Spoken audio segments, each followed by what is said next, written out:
A little over 20 years ago, GM was the biggest employer in Ohio. There were more than 63,000 workers in our state alone. Now, let's fast forward to now, and that number has been cut down to a little over 4,000, including nearly 1,000 workers at the Parma stamping plant. So as General Motors and the UAW return to the bargaining table. News Sergeant John Kosick joins us live to explain why this strike could have a big impact on GM, but not necessarily the country. Yeah, it's estimated, Frank, that halting production cost GM anywhere from $50 to $100 million a day. The same strike, though, 20 years ago would have been almost incalculable.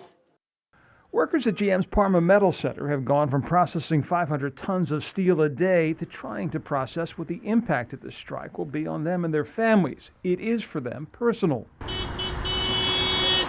But for Ohio, the strike's impact is minimal compared to past walkouts because GM's footprint in the state is a shadow of its former self.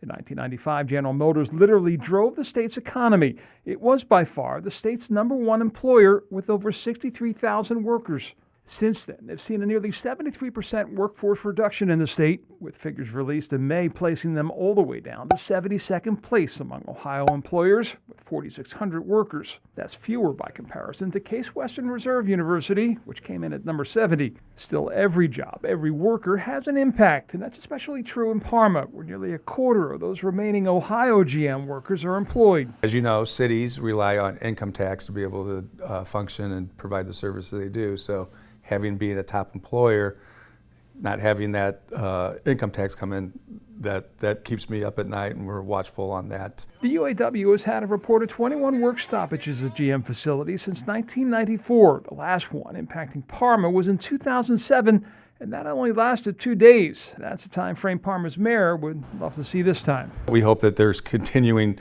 dialogue, that it doesn't last long on a strike, that they can strike a deal.